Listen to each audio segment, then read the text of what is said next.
semoga rekan-rekan semua dalam keadaan sehat dan tetap bersemangat. Mari,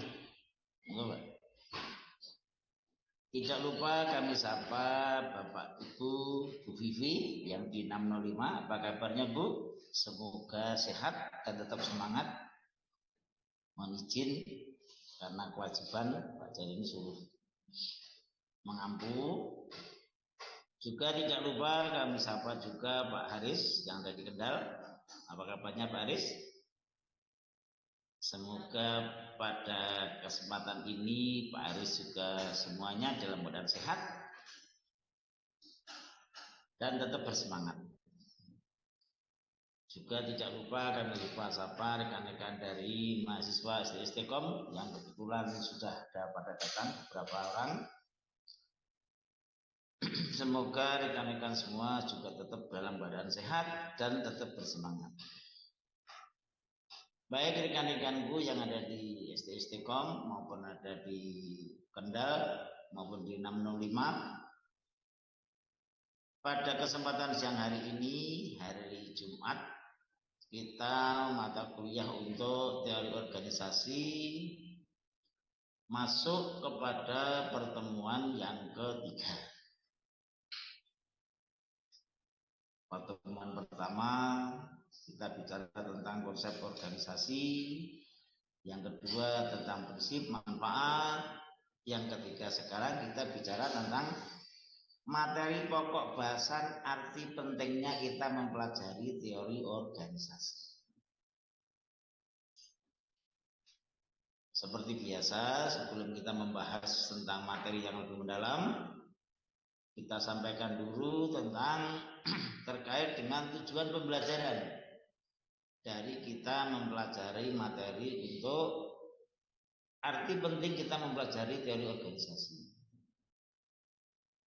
Harapan saya, monggo Mas, harapan saya tujuan pembelajaran kita sampaikan agar rekan-rekan, karena perkuliahan kita hybrid, bisa menambah referensi dari buku-buku pustaka maupun daftar referensi yang lain. Dan yang melulu dari materi PPT-nya Pak Jeremy. Monggo Mas Bin. Tujuan pembelajarannya adalah yang pertama, setelah mempelajari bab ini, diharapkan mahasiswa akan mampu mengerti arti pentingnya organisasi. Yang kedua, mahasiswa mampu memahami dan mengerti manfaat organisasi. Karena penting, kemanfaatnya apa? Monggo, Pak. Silakan. Semangat. Dan yang ketiga, mahasiswa mampu menerapkan dalam praktek. Berorganisasi yang bagus seperti apa? Artinya apa? Kita berorganisasi tidak hanya melulu jadi pimpinan. Bagaimana kita sebagai anggota, bagaimana kita berperan sebagai apapun, kita bisa memanfaatkan peran kita secara baik. Itu tujuan pembelajaran yang kita sepakati untuk pembelajaran materi tentang arti penting kita mempelajari teori organisasi. Baik rekan-rekan, kita bisa mulai untuk materi. Saya ingin mengajak kita semuanya untuk merefresh kondisi saat ini. Di mana saat ini kita di lingkungan kita dihadapkan pada teknologi yang maju, teknologi produksi yang sudah hampir tidak ada batas, efisiensi, teknologi yang sangat bagus, kemudian teknologi informatika, komunikasi, kita mau akses informasi sampai kapanpun kita tidak ada batas, dan yang terakhir ada yang namanya kecerdasan buatan atau AI. Nah, pertanyaannya Pak jadi sederhana. Kira-kira dengan kemajuan teknologi yang akan merubah pola hidup kita, yang akan merubah gaya hidup kita masih perlu orang lain Pak kira-kira? Nah, masih. Artinya apa? Sehebat apapun sampai kapanpun teknologi itu berperan pada kehidupan manusia, kerjasama dengan pihak lain itu tetap dibutuhkan. Artinya apa? Seperti disampaikan Pak Jalin di depan beberapa waktu yang lalu, organisasi itu semasa manusia masih ada, kehidupan masih ada, kebutuhan kita masih membutuhkan sesuatu, kita masih butuh yang namanya organisasi. Nah, artinya apa? Bahwa dalam kehidupan manusia kita tidak bisa lepas yang namanya organisasi. Seperti saya berikan referensi tadi, sehebat apapun teknologi, bahkan kecerdasan buatan sekalipun, kita masih butuh yang namanya pihak lain. Kemarin saya membaca tulisan dari almarhum rektornya ISI, bagus sekali, bahwa kecerdasan intelektual, kecerdasan buatan itu bagus, tetapi itu tidak punya rasa. Kebetulan rektor isinya orang pematung, itu bisa membantu produksi, tapi tidak punya rasa di sana.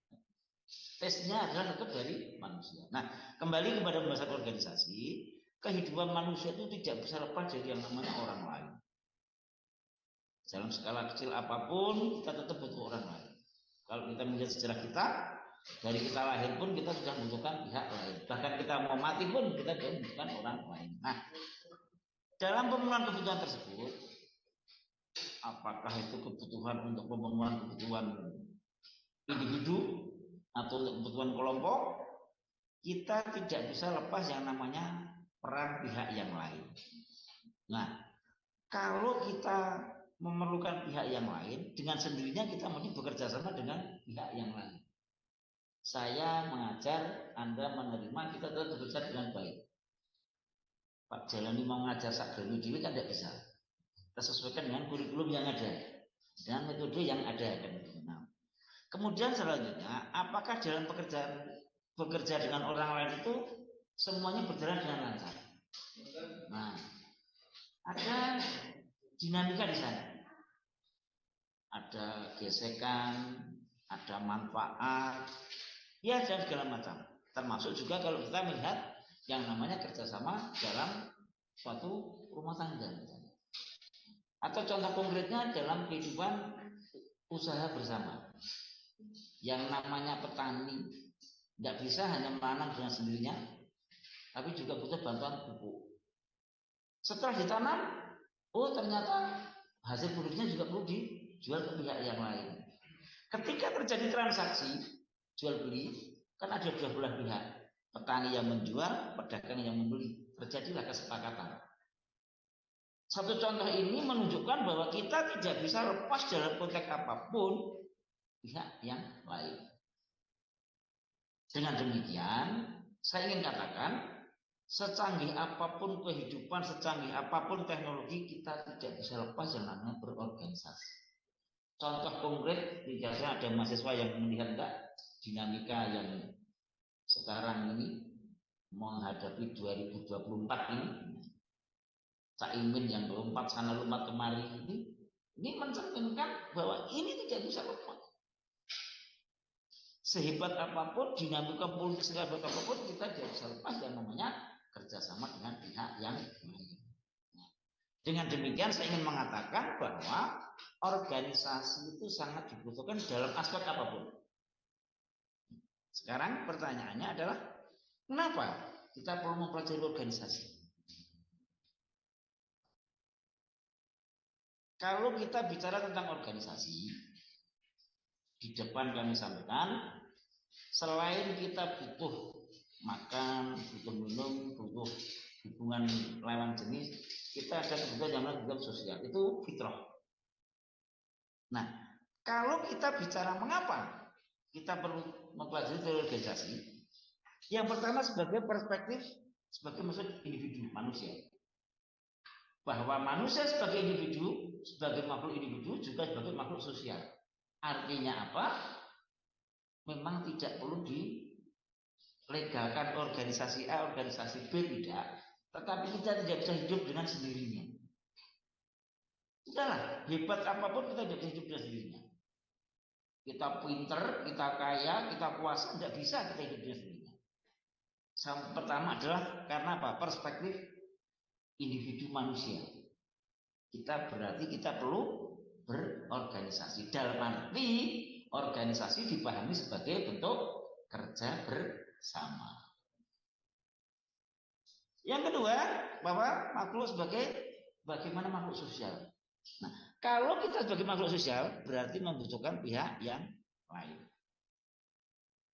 Kalau kita butuh pihak yang lain, di mana ada sistem di sana. Saya contohkan keluarga yang kecil, organisasi yang paling kecil di keluarga, ada ibu, ada bapak, ada anak, ada sistem di sana yang berjalan. Saling berkaitan. Bapak terkait dengan ibu, ibu terkait dengan anak, anak dengan ibu, terus berkaitan. Sama juga Pak Jalani mencontohkan tadi, ketika kita mau bertanya atau beternak. Beternak kita butuh pakan dari perusahaan atau bibit dari musadok. Setelah menghasilkan daging, kita perlu jual ke pasar. Semua sistem itu. Satu contoh yang pertama tadi sebagai makhluk sosial, yang kedua adalah sistemik, saling berkaitan, saling mempengaruhi.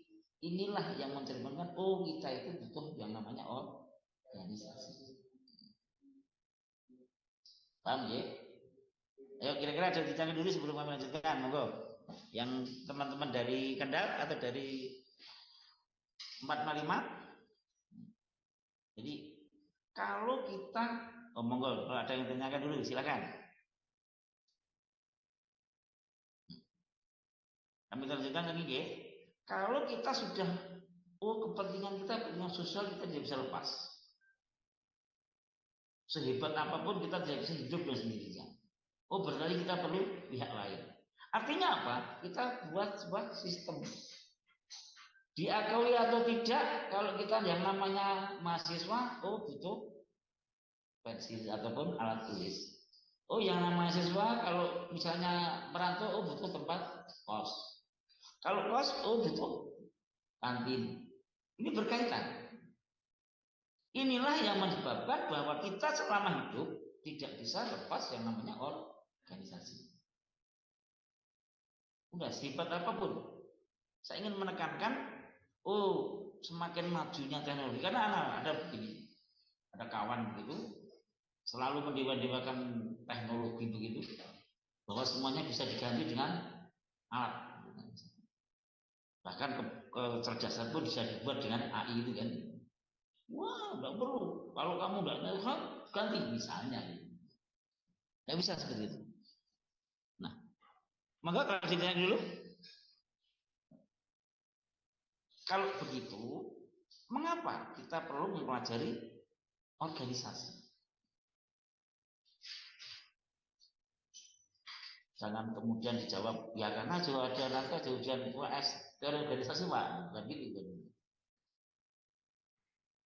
Kalau di depan saya sampaikan, kita sebagai makhluk sosial, kita butuh orang lain, akhirnya kita bicara sama lain, akhirnya terjadi sistem saling mempengaruhi, saling terkait. Nah, organisasi secara definisi kumpulan anggota untuk bekerja sama mencapai tujuan bersama. Ini definisi ini mudah untuk diucapkan dan mudah untuk didengarkan. Dihafalkan juga mudah. Tapi kita diaplikasikan, sulitnya minta ampun. Sekarang ini Anda bisa melihat di sekitar kita, organisasi sosial kemasyarakatan, organisasi sosial politik, organisasi bisnis, semuanya pinter-pinter orang-orang organisasi semuanya. Tetapi dalam prakteknya disesuaikan dengan interest yang dilakukan. Nah, kenapa kita perlu mempelajari organisasi? Yang pertama, untuk mempermudah dalam melakukan kegiatan bersama. Ingat, definisi organisasi adalah anggota untuk bekerja sama mencapai tujuan bersama. Kalau dikerjakan satu orang, sulit mencapai tujuan itu. Tetapi ketika jadikan satu organisasi akan lebih mudah. Ya kalau kita contohkan kemarin Pak Jalan yang pertama dengan 5 jari ini, kalau pakai ini kan juga sulit kan mainnya kan. Tapi kita satu kali kan bisa. Gitu. Alasan yang pertama adalah untuk mempermudah dalam melakukan kegiatan bersama. Itulah wadah sebuah organisasi. Alasan yang kedua, membantu dalam mengembangkan diri dan lingkungan. berorganisasi itu tidak hanya berkumpul. Yang paling utama setelah berkumpul kita mau ngapain? Mencapai tujuan. Kalau mencapai tujuan harus bagaimana? Bekerja bersama. Nah, bekerja bersama itu dinamika yang sangat luas. Bagaimana kita harus menghargai orang lain. Bagaimana kita harus menuangkan ide-ide kita. Bagaimana kita harus toleransi. Bagaimana kita harus membuat teamwork. Nah, pengembangan inilah yang akan mengembangkan diri kita dalam satu organisasi. Anda melihat yang wakilnya Mas Anies Caimin itu seumurnya Pak Jela di situ. Tapi dia mau matang di organisasi. Bahkan jadi ketua umum PKB sampai 18 tahun. Dengan beranian yang hebat, pengembangan diri betul-betul hebat Pak Caimin itu. Alasan yang ketiga, kita mempelajari teori organisasi adalah membantu dalam pemenuhan kebutuhan sosial. Saya bilang tadi, yaitu dalam berkelompok. Jadi, kalau yang namanya selera orang ataupun tested dalam orang organisasi, orang kan beda-beda ya. Sama juga selera kita makan.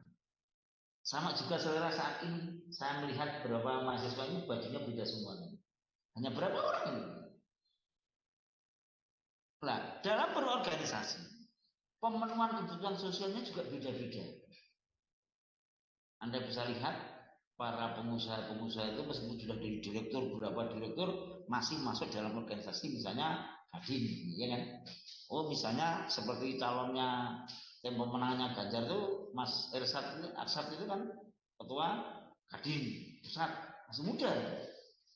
Artinya apa? Selain kita untuk kepentingan pribadi dalam hal ini direktur perusahaannya, dia masih dalam sebuah organisasi di luar itu. Kebutuhan sosialnya.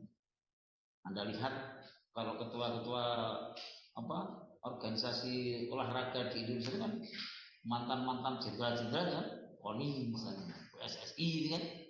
Nah, kebetulan sekarang PSSI-nya tidak dari jenderal, yang kemarin kan dari jenderal polisi ini. Yang keempat, kenapa kita membuat organisasi adalah dalam melakukan kegiatan yang menjadi lebih efisien. Kalau itu kelihatan itu dalam organisasi bisnis. Ada juga organisasi sosial pendidikan seperti di sini. Di organisasi bisnis itu untuk menjalin relasi, untuk menjalin pelanggan atau menjalin akses-akses yang lain, itu berorganisasi itu menguntungkan sekali. Lobby-lobbynya di luar lobby resmi, berorganisasi akan menjadikan kegiatan ataupun usaha itu lebih efisien.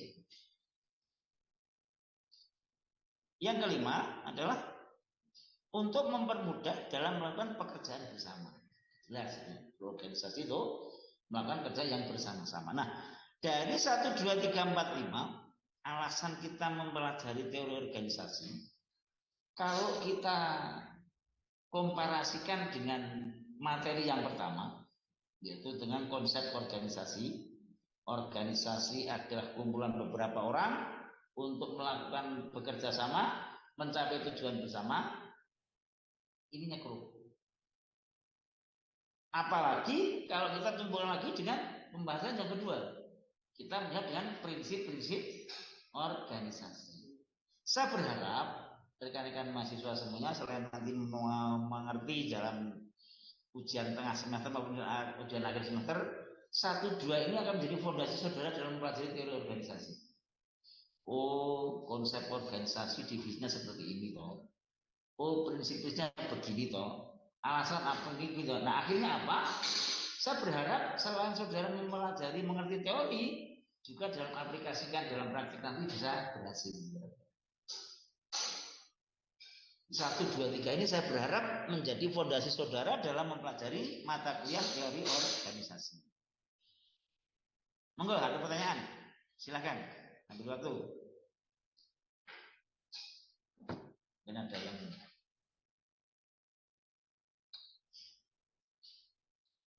Silakan monggo Mas. Yang bertanya.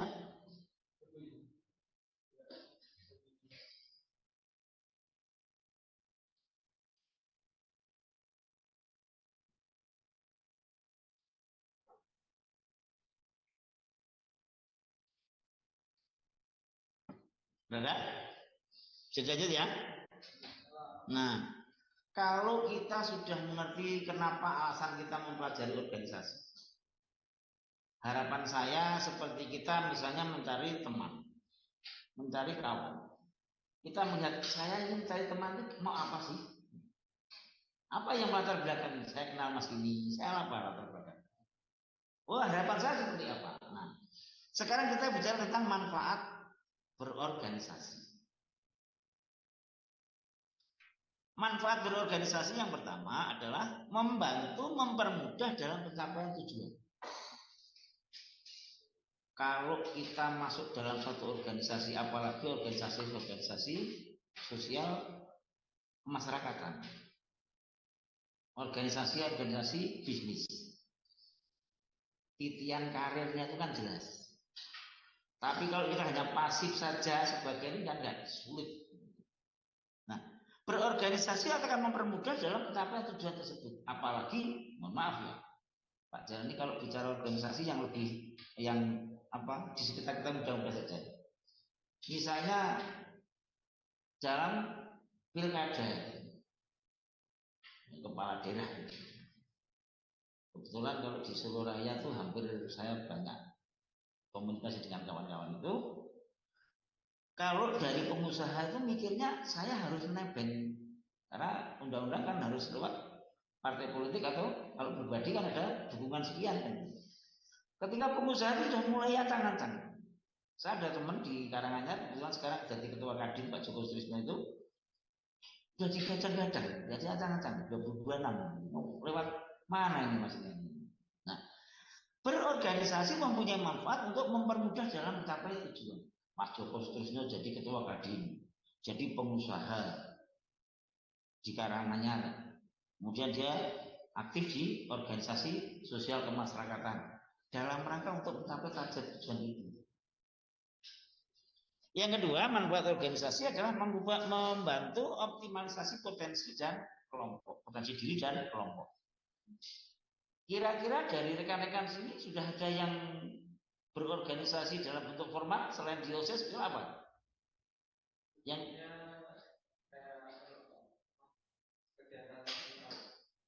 kegiatan ya satu raya. Iya. Apa kegiatannya? Oh, ya bagus ini. Kalau yang dari Medan apa kegiatannya? Apa, Pak? Yang dari Medan aktivitasnya apa? Oh, udah berangkat. Di berorganisasi yang kedua adalah bagaimana optimalisasi. Contoh Anda tadi sedekah Jumat. Kalau warganya sudah banyak, yang dilayani juga banyak, anggota yang melayani juga banyak. Sudah ada problem di situ kan? Anda bisa bayangkan ketika yang akan dilayani banyak hanya dikelola oleh beberapa teman. Ya.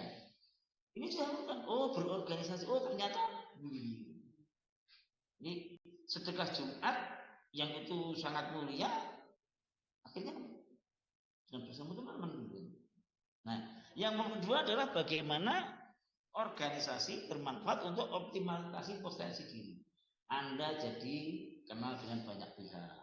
Anda jadi berani menyampaikan sesuatu, ya enggak? Anda jadi kenal dengan yang lain. Bisa juga mungkin kenal dengan calon istri saudara misalnya, bisa juga kan. Pengembangan potensi diri ada. Potensi kelompok apa lagi? Oh, kelompok Anda kelompok sedekah Jumat jadi tambah besar. Dari Solo, Boyolali, Sukoharjo, Sragen, Karanganyar dan segala macam gitu. Membangun komunikasi. Di bahwa organisasi itu bermanfaat untuk optimalisasi potensi diri dan kelompok.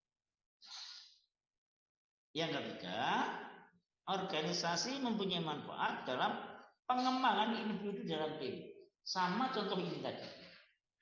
Anda sebelum masuk berorganisasi sedekah Jumat, Anda masih ragu-ragu, masih bimbang-bimbang. Saya ini mau gimana?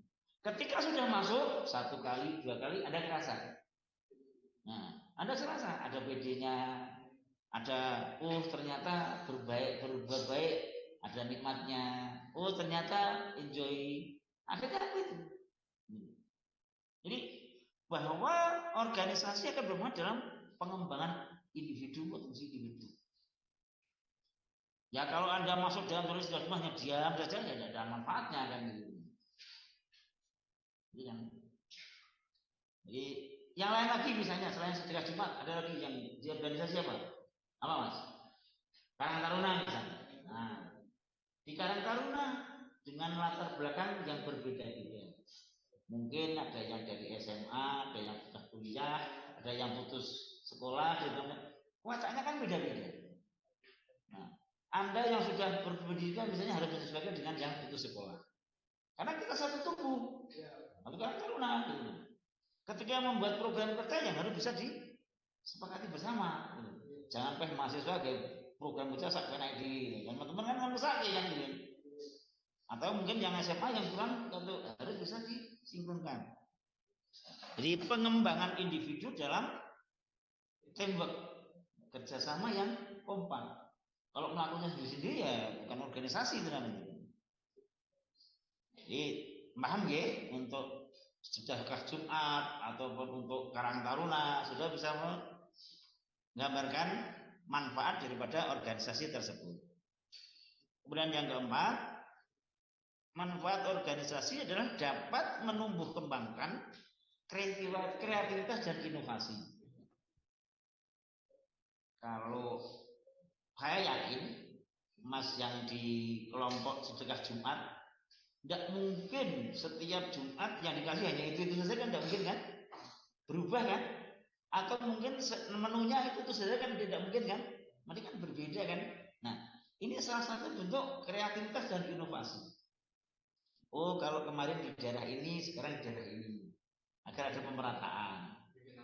Nah kalau kemarin di sini sekarang di sana, termasuk juga organisasi di Karang Taruna. Masa Karang Taruna organisasi hanya kerja bakti terus kan nggak mungkin kan? Ya kerja bakti, ya mungkin piknik-piknik, ya mungkin olahraga kan begitu kan? Ada inovasi di sana, ada kreativitas di sana. Yang kelima, bahwa manfaat organisasi akan membantu keberlangsungan usaha dalam kelompok dan kerja bersamanya. Kalau organisasi dibagi dengan baik, Karang Taruna dibangun dengan baik, dikelola dengan baik, sedekah Jumat dikelola dengan baik, akan bagus dan besar. Jadi bahwa kelompok dan kerjasama itu memang menjadi ciri khas dari suatu organisasi. Nah organisasi gur jenenge tok, kelompok gur jenenge tok, kerja saya dhewe-dhewe ya bukan organisasi. Kalau kita bicara organisasi, mari kita ajak untuk mengingat permainan sepak bola. Orang yang 11 ya meskipun perannya beda-beda ya semua bermain kan. Jangan yang pas komandannya terus remuk-remuk saja kan nggak masuk gitu. Nah dari ini manfaat organisasi ada 1, 2, 3, 4, 5. Monggo kira-kira ada yang dikritisi rekan-rekan atau ada yang ditanyakan waktu monggo silahkan. Atau rekan-rekan punya pengalaman yang mungkin bisa diadopsi kepada manfaat yang baru misalnya. Ada beberapa manfaat, tapi ini yang saya berikan ambil 5 saja. Monggo. Yang di Kendal ada yang tanyakan? Jangan monggo.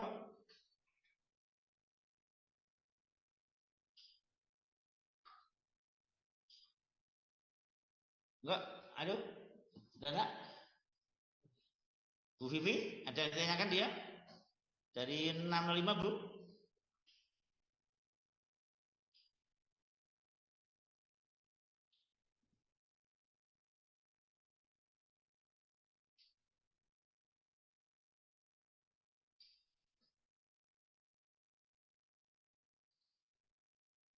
Enggak?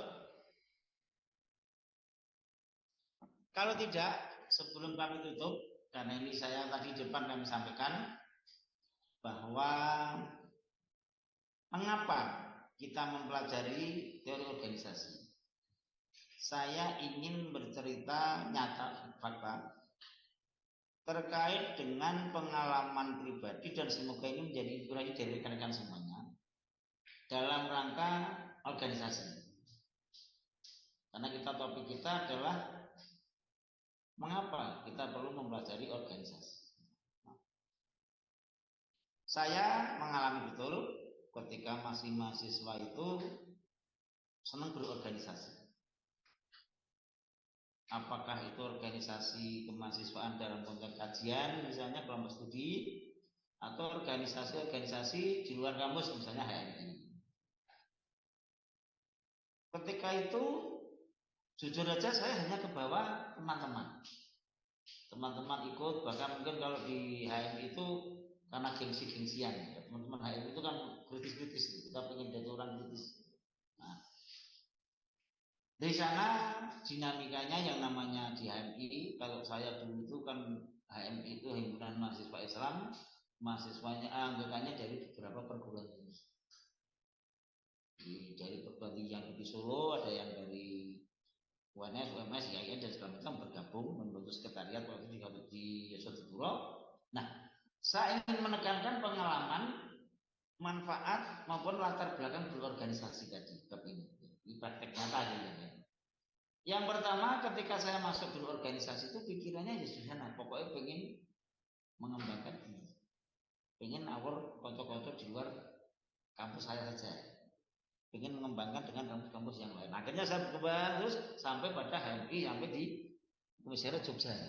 Nah, pada pembahasan ini kita bicara tentang latar belakang kenapa kita pelajari teori organisasi dan manfaat organisasi. Nah, ketika saya masuk di organisasi LWU, teman-teman dan mungkin belum kuat motivasi saya, ternyata dari segi manfaat saya merasa bermanfaat sekali.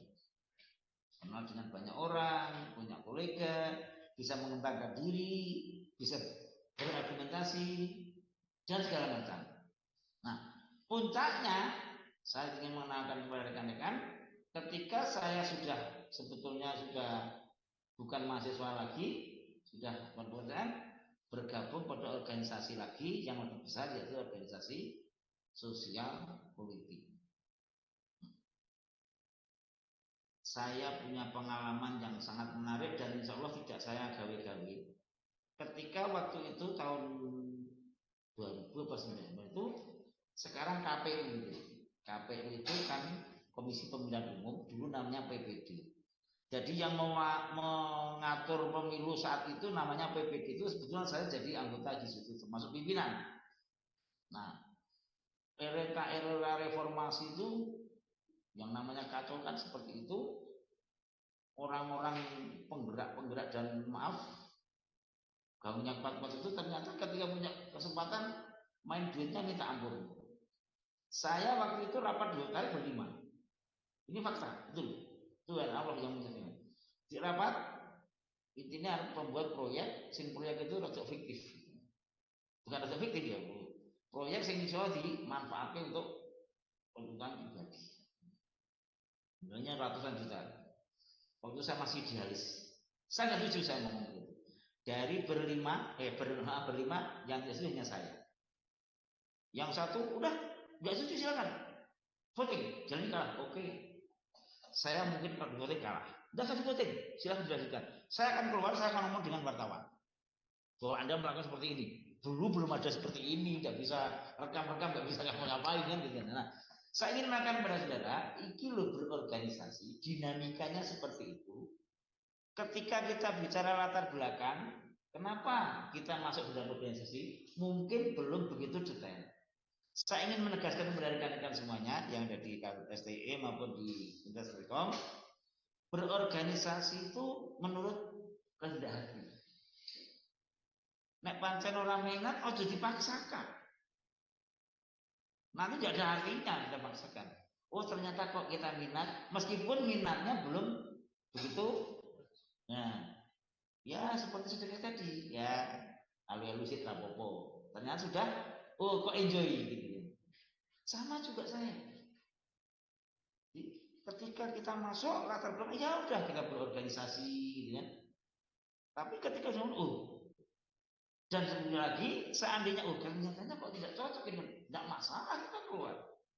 Minimal kita sudah punya pengalaman berorganisasi. berorganisasi. Kembali kepada permasalahan ini, saya ingin mengkomparasikan teori yang sederhana ini dengan praktek yang salah betul. Kemudian yang selanjutnya, ketika saya mengatakan itu tadi, akhirnya tidak jadi proyek yang waktu kadang-kadang tadi. Nah, sebetulnya sederhana. Kita kalau sudah berorganisasi, punya keberanian dan berani menyatakan itu kebenaran. Tidak ada risikonya apa-apa. Jalan itu yang namanya diinjim-injim itu ketean. Sampai saya ngomong petikus entek. Jadi kembali kepada permasalahan ini, manfaat berorganisasi itu sangat besar sekali. Yang kedua, selain itu, ketika kita punya organisasi, punya kawan, punya anggota yang lain, punya kolega, saya berharap jangan sampai membuat kecewa orang lain. Sudah segelas apapun, kalau itu bisa kita pertahankan, kita adalah kok kita butuh, kita akan mudah. Tapi sekali kita membuat ketulasan, udah, Pak Jailani itu mundur dari DPR karena bodoh. Tapi orang melihat, Jailani idealis kan gitu. Betul. Sampai sekarang Pak Julian Mono, bupatinya Karanganyar itu melihat Jailani itu masanya idealis. Bodoh Jailani. Tapi itulah, saya masih bisa menjaga komitmen. Saya yakin, saya meskipun 1 tahun nggak tahu pada Pak Yulianto ketemu saya beri dekat. Jadi ada poin-poin itu tadi yang kita belajar teori. Saya berharap praktek. Saya memang tak sengaja. Saya ingin bercerita dengan kawan-kawan, dengan mahasiswa terkait dengan pengalaman yang saya lakukan terkait dengan kita berorganisasi. Karena kita pada kesempatan ini kita bicara tentang latar belakang kenapa kita mempelajari organisasi dan apa manfaatnya. Hal ini saya berikan kepada rekan-rekan semua agar menjadi modal pada saudara. Nah, ujian gampang ujian itu. Tapi sebenarnya benar nggak modal itu. Gitu ya, monggo, silakan, monggo. Mau tanya Pak? Iya. Kan posisi saya di organisasi tersebut itu kan masih anggota. Ya. Cuman anggota yang digerakkan itu kan nggak dibatasi.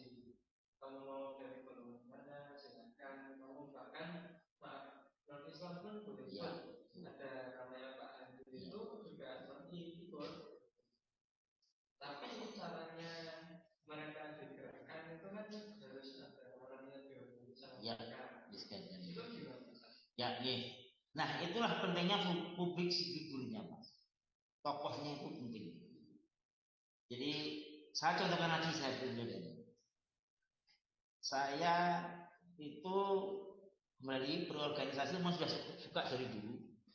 Saya di lingkungan saya itu membuat sejadi ketua pembangunan masjid. Sama persis saudara tadi. Karena di kampung kebetulan juga ada yang non muslim. Nyumbang. Saya diprotes, Mas. Ini diprotes juga ada. Loh, lawang nyumbang apa ya tak tolak kan nggak bisa.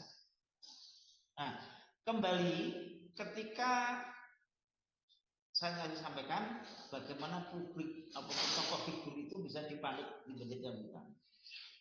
Di kuncinya sederhana, Mas. Membuat tokoh ataupun publik panutan itu yang punya integritas, jujur. Orang kudu pintar, Mas. Tidak harus cerdas. Asal jujur, punya integritas, insya Allah nanti akan bisa. Nah, kembali kepada organisasi Anda, persoalannya akan hampir kalau saya melihat kan semi formal kan. Nah, masalahnya di situ. Kalau organisasi nanti di belakang akan kita bahas bagaimana kita membahas tentang organisasi formal dan organisasi non formal.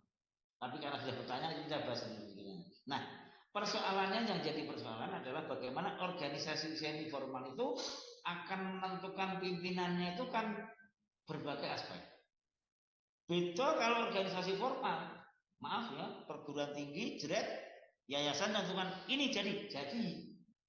Tapi kalau informal ini kan banyak pertimbangan. Nah, pagi saya tadi sampaikan di depan kalau menjadi mencari tokoh sentral yang menjadi panutan itu punya integritas dan kejujuran, itu dulu aja loh. Kalau itu udah, insya Allah akan kuat. Nah, karena organisasi dengan organisasinya semi formal, mestinya ya itu proses mas. Yang pertama, kira-kira yang punya komitmen konsistensinya ini seperti apa mana gitu. Komitmen dalam kegiatan organisasi saudara. Jangan bertekonek, enak rapat. Atau mungkin kalau ada sesuatu 7 gigi apa 7 muka kan gitu kan. Nah ini yang betul. Saya mencatatkan sederhana ketika ini mohon maaf. Saya bersyukur karena faktor Allah Maha Kuasa itu saya bangun di masjid di tempat kami itu modalnya hanya 57 juta. Habis hampir 900. Yang bisa. Hampir masa bisa dilihat. Tapi ya itu tadi saya bawa ke sana di PRRI 3, di PRD 5, bupati, wakil bupati bawa semuanya gitu. Bisa dilihat, ada bukti gitu kan. Jadi kembali ke ini, persoalannya yang jadi topik tadi tempatmu kan semi formal. Nah, kalau di tempat kami tadi, meskipun organisasinya organisasi masyarakat, tapi kan formal gitu kan. Oh, Pak Jailani jadi ketua dipilih dan oh DKI retornya DKI SK dari takmir masjid gitu kan. Nah, langkahnya betul.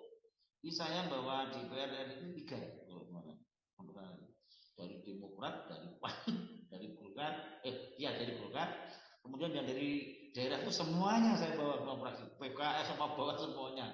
5 juta, 10 juta, pokoknya bawa semua gitu aja kan.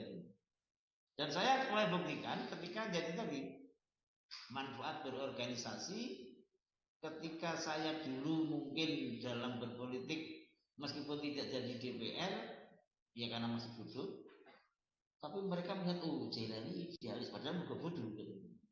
Sampai Pak sekarang sudah almarhum Pak Rohadi Widodo itu ke sana 2 kali. Pertama 25 juta, yang kedua 25 juta, lumayan gitu. Itu ya. Jadi kalau mencari itu bagaimana menjadi itu kan sebetulnya kan dalam pembelajaran kita kan mencari tembok yang kuat, ya kan? Oh temboknya yang kuat, bagaimana tembok yang kuat, kompak untuk mencapai tujuan yang diharapkan, kan gitu kan? Nah persoalannya kita di organisasinya semi formal. Nanti di belakang akan kita bahas organisasi formal dan organisasi non formal. Oke, terima kasih. Yang lainnya monggo. Monggo kalau yang ada di Kendal, yang ada di 605.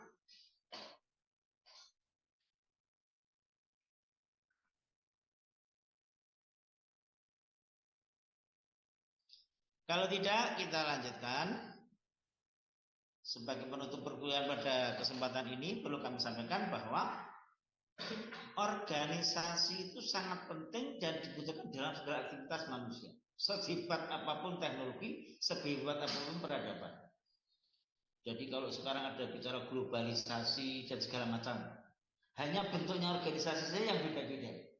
Beberapa waktu yang lalu ASEAN kumpul di Jakarta, itu bentuk organisasi. Kerjasama dalam negara-negara di ASEAN.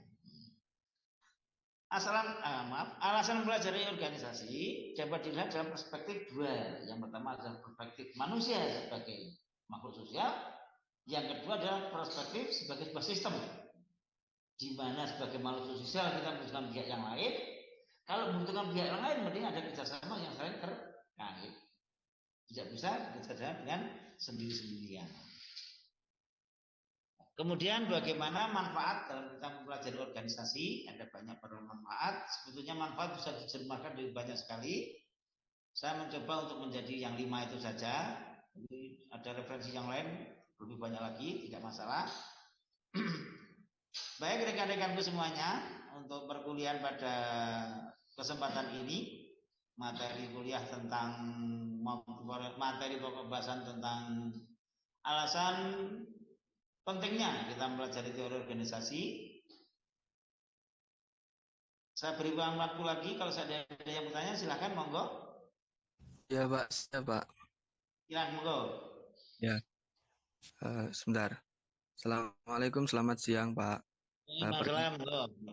Perkenalkan, nama saya Isa Al-Ansori dari kampus Ambarawa, Pak. Izin bertanya, Ya, dalam organisasi kan banyak persaingan, Pak. Contohnya persaingan ketika pemilihan ketua atau persaingan mencari pengaruh dalam organisasi. Sedangkan dalam persaingan tersebut kan ada yang sehat, ada yang kurang sehat. Kemudian bagaimana cara kita menghadapi dan menyikapi persaingan tersebut? Pertanyaan ini kemungkinan keluar dari pembelajaran, tapi saya keinget yang minggu lalu, Pak, tentang jenengan sing ya, di ya. dalam organisasi Oke, politik itu, Pak. Ya, terima lagi ya, kasih. ya. Oke, terima kasih. Kalau yang namanya berorganisasi itu persaingan itu tetap harus ada. Itulah yang akan menjadikan organisasi hidup dan dewasa.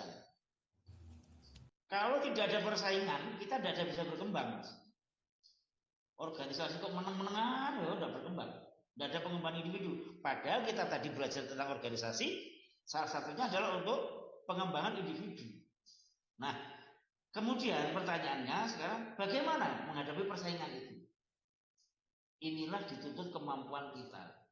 Apakah kemampuan individu ataupun kemampuan kelompok. Nanti di belakang, ini alhamdulillah sudah ditanyakan dulu, tidak apa-apa Mas.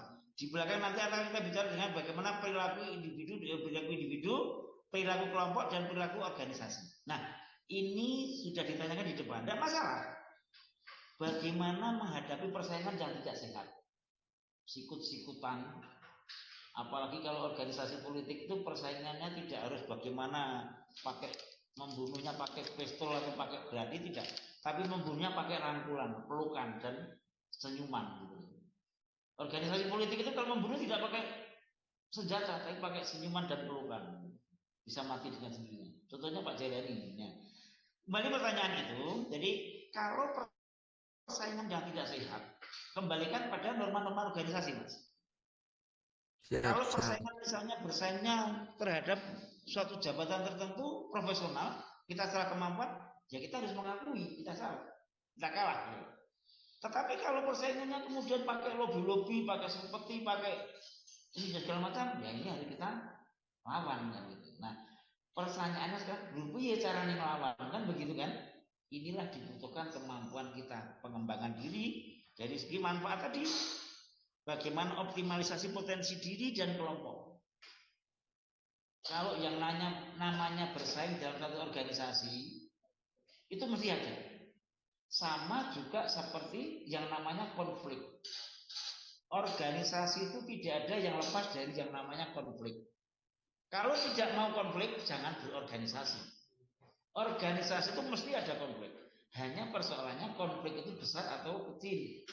Konflik itu sampai jadi pagudon atau membubarkan organisasi, atau konflik itu bisa diatasi dengan internal organisasi.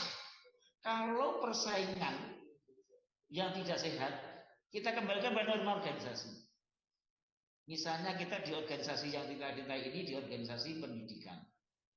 Persaingan mahasiswa misalnya memperebutkan ketua senat misalnya, senat mahasiswa, ya aturannya aturan senat dong. Tetapi ketika misalnya memperebutkan ketua senat, kok ukurannya cantik atau tidak cantik misalnya, atau cakep atau tidak cakep, ya ini jangan perlu kayak gitu.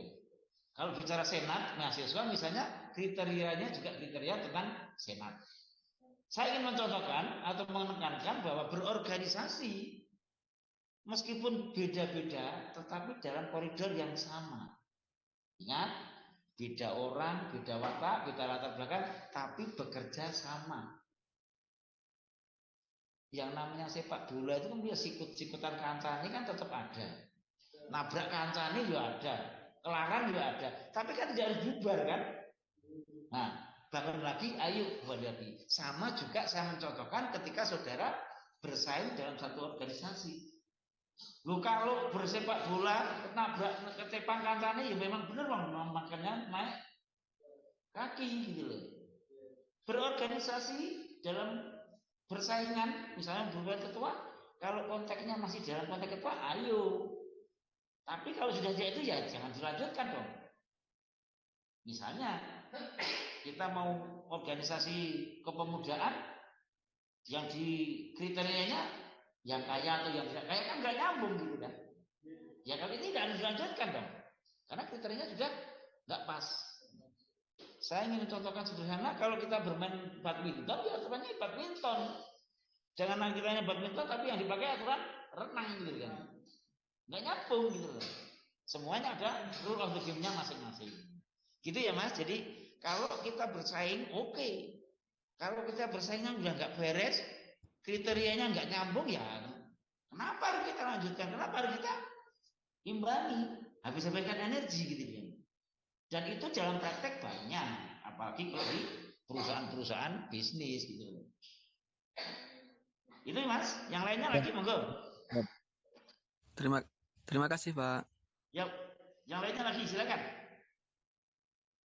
Banyak diskusi. Ayo.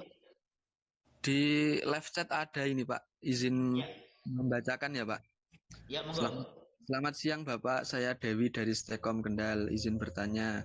Yang pertama, melihat kondisi saat ini di mana teknologi AI sangat berpengaruh di berbagai aspek kehidupan manusia, khususnya dalam organisasi, bagaimana cara organisasi beradaptasi dan bisa memanfaatkan perkembangan AI tersebut, yang pertama. Yang kedua, iklim organisasi seperti apa yang cocok untuk diterapkan pada organisasi masa kini, mengingat iklim organisasi tradisional sudah kurang relevan. Terima kasih. Oke. Ya, terima kasih ya. Jadi teknologi itu tidak lepas dari kehidupan kita. Karena kita tidak bisa melawan teknologi. Teknologi itu mesti ada. Jadi siapa sih sekarang yang tidak pegang ini kan tidak ada. Di sawah, di bagan, di mana. Kemudian organisasi itu tetap ada dalam konteks teknologi. Artinya apa? Yang namanya, kalau saya mencontohkan, memudahkan untuk mengingat-ingatkan, yang namanya memasak, ya, masak itu meskipun dibentuk dengan bumbu yang beda-beda, masaknya kan tetap pakai api kan? Ya enggak? Kan nggak mungkin pakai matahari kan nggak mungkin kan? Nah, berorganisasi dalam teknologi yang maju, bagaimana teknologi itu akan mempercepat organisasi dalam pencapaian tujuan. Contoh, kalau dulu Pak Jalani masih mahasiswa itu kalau undangan dikasih tulisan dibengkelin kan. Sekarang kan cukup begini. Di grup P undangan ada rapat jalan. Artinya apa? Saya ingin menekankan peran teknologi akan mempercepat proses kegiatan organisasi. Rapat cukup dipakai dengan WA Group. Informasi cukup di-share dengan WA Group. Teknologi akan mempercepat dalam pencapaian tujuan suatu organisasi. Yang kedua, teknologi juga akan mempermudah kerjasama tim. Karena kita sudah sama-sama satu pemahaman, satu email misalnya, satu alamat ini ya, akan memudahkan dalam kerjasama tim. Yang ketiga lagi, selain memudahkan tim, selain kan memudahkan kerjasama, bagaimanapun teknologi akan menjadikan organisasi itu lebih efektif dan efisien. Contoh sederhana tempatnya Mas ini yang sebelah Jumat itu. Ayo, ini kemana? Terus langsung berangkat kan? Ayo kemana lo lihat? Dia lari. Kemana? Seragen. Ini tinggal Mas. Solo saja dekat. Cepat kan? Nah, kemudian sekarang bagaimana organisasi di dalam era teknologi yang seperti ini? Atau mungkin bagaimana organisasi? Jadi sebetulnya kita berorganisasi kembali kepada pembahasan di depan teorinya. Kita itu makhluk sosial. Kita itu selain butuh makan, minum, hubungan komunikasi, hubungan antara jenis, kita butuh kebutuhan yang lain. Ini nggak bisa kita hilangkan. Meskipun teknologi majunya seperti apa, ini nggak akan hilang gitu. Apa kira-kira kalau teknologi maju orang udah gak butuh nikah? Nggak mungkin kan? Gitu kan? Nah, ini kebutuhan yang normal saja. Nah, pertanyaan mbaknya tadi, terus saya ingin berorganisasi di era yang seperti ini yang terbaik bagaimana? Kita kembalikan kepada fitrah manusia. Organisasi itu tetap kita butuhkan. Kita butuh organisasi sama seperti kita butuh makan dan minum. Nah, teknologi kemajuan zaman ini harus bisa kita kelola, kita manage. Jangan kemudian kita kaget gaptek atau gini kita nggak butuh yang lain misalnya. Apalagi kalau kita melihat tadi saya sampaikan di depan tentang kecerdasan buatan. Berarti sekarang sudah dibuat, saya sudah perlu cerdas lagi. Saya nggak perlu belajar lagi. Tinggal cari kecerdasan buatan aja. Jadi kalau berorganisasi sekarang ini justru akan lebih mudah ketika era seperti ini. Kuncinya kita mampu mengelola teknologi itu. Kita mampu mengelola perubahan itu. Karena apa? Perubahan itu pasti ada kok. Kita nggak mungkin kita lepas dari perubahan. Sama juga kita. Dari kecil, bayi, anak-anak, ABG, dewasa, sampai sekarang sudah kuliah. Perubahan itu pasti ada. Gitu. Pak Jeremy sudah jadi tua kan gitu kan?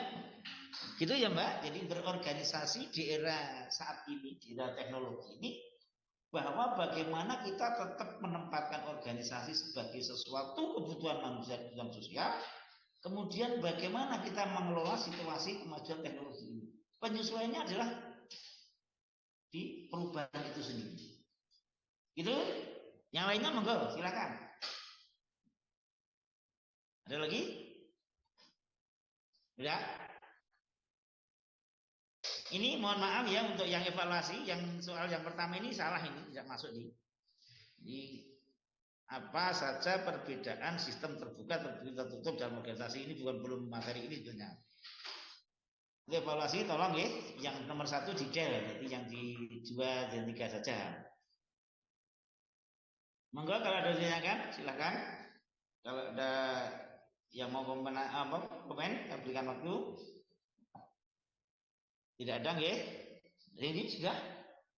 Oke.